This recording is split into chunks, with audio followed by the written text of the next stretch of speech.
Assalamualaikum warahmatullahi wabarakatuh. Tabiun, saya Retno Fitria Juwita, guru Bahasa Indonesia dari SMA Negeri 1 Liwa, Provinsi Lampung.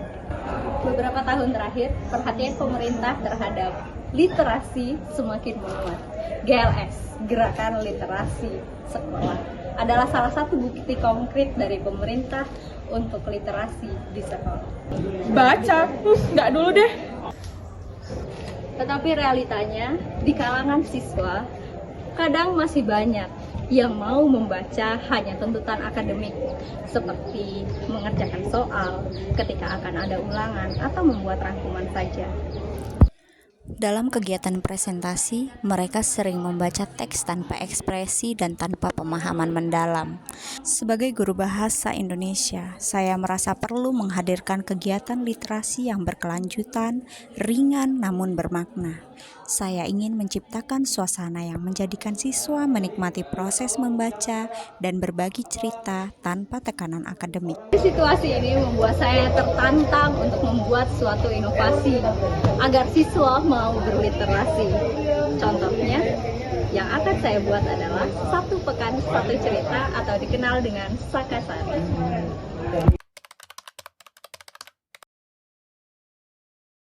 Oke teman-teman, jadi dari penjelasan ibu tadi, silahkan nanti kalian cari buku-buku atau artikel cerita untuk kalian sampaikan setiap pekan ya, oke?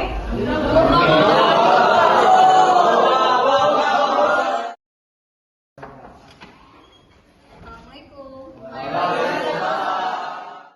Beri salam.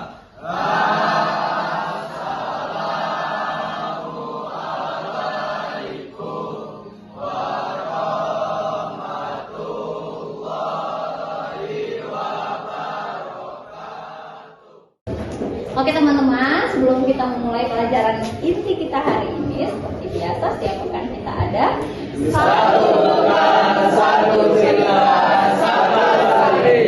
Oke. Hari ini siapa jadwalnya? Jadwal siapa hari ini? Aku, Bu. Dini ya? Oke, Dini. Dimulai dari seorang remaja perempuan bernama Sinta yang masih duduk di bangku kelas 11 SMA. Ia dikenal sebagai orang yang ceria, berprestasi, dan juga banyak temannya. Tapi Sinta ini bisa dibilang bukan dari keluarga yang terpandang ataupun keluarga yang punya uang. Tetapi dia hadir dari keluarga yang sederhana. Ayahnya adalah seorang tukang ojek dan ibunya adalah seorang ibu rumah tangga yang membantu dengan berjualan di depan rumahnya, yaitu berjualan gorengan. Meskipun begitu, ia dikenal sebagai seseorang yang berprestasi dan juga membanggakan. Ia selalu mendapatkan prestasi juara di kelasnya. Ia selalu belajar setiap malam di bawah gelap cahaya dengan penerangan lampu minyak karena di rumahnya listriknya sering sekali padam. Oke. Ya. Nah, siapa yang mau memberi tanggapan?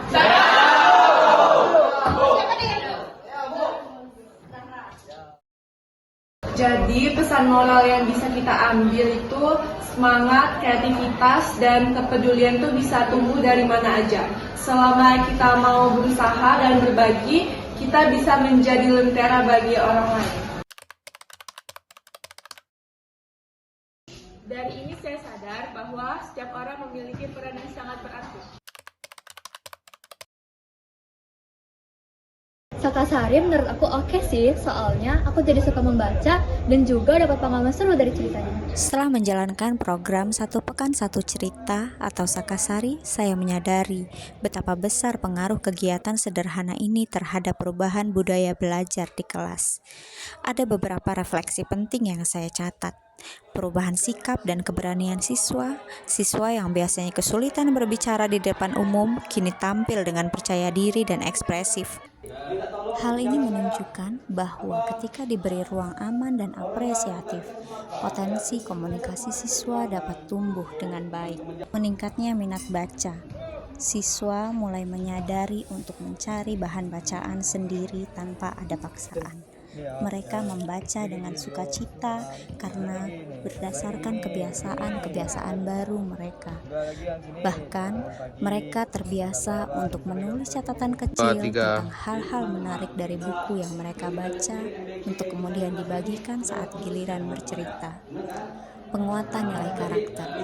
Melalui cerita-cerita yang dibagikan, muncul nilai-nilai penting seperti empati, semangat, pantang menyerah, rasa ingin tahu, dan kejujuran. Siswa belajar memahami sudut pandang orang lain, menghubungkan kisah dengan kehidupan nyata, dan menarik pesan moral yang membentuk karakter positif. Bagi saya, dengan langkah ini akan menjadi bukti bahwa dengan langkah kecil akan menjadi pengalaman berharga.